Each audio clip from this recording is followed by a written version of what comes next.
Nou ja, dis nie net in Suid-Afrika, waar mense nie toegesluit word vir misdade nie. So, dit is ook in Amerika.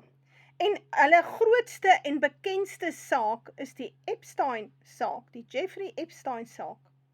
En daar is nog niemand toegesluit nie. Nou Jeffrey het blykbaar gesterf in die tronk, so sê hulle. Ghislaine is blykbaar ook in die tronk, maar lyk vir my nie meer nie.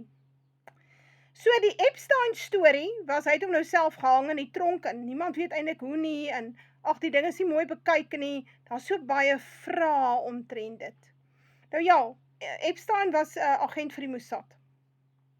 En dit is baie duidelik dat hy pro-Israel was, groot donateur van Zionist sake, betrokke by baie sake, issues, belange wat die Jode gehad het, en dan natuurlik het hy hierdie verskriklike afwykende gedrag. Maar, as hulle hom op 'n stand sou sit dat hy moet getuig, wel, dan kan hy homself dalk vaspraat. En dan kan daar 'n saak teen hom gebou word, en dan kan nog ouens geroep word tot getuienis. Maar nou ja, dit het toe 'n stille dood gesterf, want sies tog hy's dood in die tronk, of so sê hulle. Maar, daar kom nou inligting na vore, onder andere foto's, dat dit lyk vir my die man alive and well is, en lekker bly daar in die Joodse staat. En dit lyk vir my, daar inligting wat ek gesien het op die net, een van sy handle, waarop hy games gespeel het vir Fortnite, was nog laas jaar gebruik. Dus onthou, die man is al 'n hele paar jaar dood, of so sê hulle. So, kyk 'n bietjie na hierdie foto's, dan sê julle, stem julle saam, dat dit ou Jeffrey is.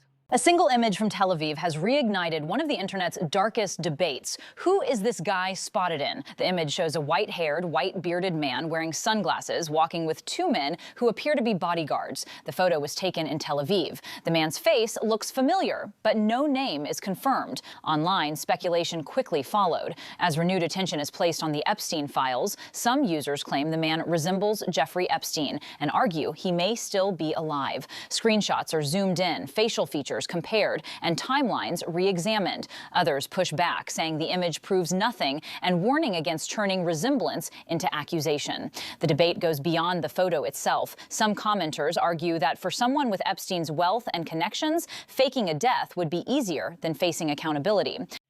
Nou ja, nou weet ons nou nie om te weet nie. Wat het nou van ou Jeffrey geword? Wel, miskien is Ghislaine nog in die tronk. Ek meen, iemand moet toegesluit word vir al daai misdade. Wel, sy was nou besig, sy was ook betrokke by die human trafficking, aan wie is hierdie kinders, hierdie jong meisies uitverhuur? Aan wie? Want daai mense, se name word nooit genoem nie, en hulle is nooit aangekla nie, so, sy is skuldig aan human trafficking, maar aan wie het sy die kinders nou uitverhuur? Ek meen, daar moet ons nou nog skuldiges wees. Wel, hulle het hierdie ding mooi toegesmeer, so, sy is blykbaar in die tronk. En toe kom het nou die dag na vore, daar's video's, wat wys, dit lyk soos 'n vrou wat loop daar in Kanada op die strate. En toe iemand haar naam noem, toe draai sy om. Kyk 'n bietjie hierdie video. Ghislaine? Do I know you? You know Ghislaine? No, sorry. No? I used to order hella pizza off her. Oh, really? She always delivered, yeah. Oh, Ek sien, die BBC was gou om 'n berigie uit te bring en sê, hierdie is AI generated en so aan. Interessant dat hulle so gou spring. Maar die BBC is ook bekend daarvoor dat hulle leuns vertel het in die verlede. So nou, hoe sal ons nou weet? Ons weet nou nie, ons sien maar net, nou? Maar, as 'n mens luister na wat Putin sê, Putin het so ruk terug dit kwyt geraak. Toe hy die Weste daarvan beskuldig, die Westerse elite, dat hulle al die jare mensvleis eet, en hierdie groot offerhandes hou, en betrokke is eintlik by Moloch aanbidding. Hy het hulle daarvan beskuldig. Ek het die video hierso. En dis natuurlik van die redes hoekom hulle hom beskou as 'n groot bedreiging vir die Westerse, indien Putin oorneem, Rusland oorneem, en dan is hierdie hele party, hy noem het 'n vampires ball, So, dan is al hierdie bloeddrinkery en adrenokroom en al hierdie gemors is dan op 'n einde.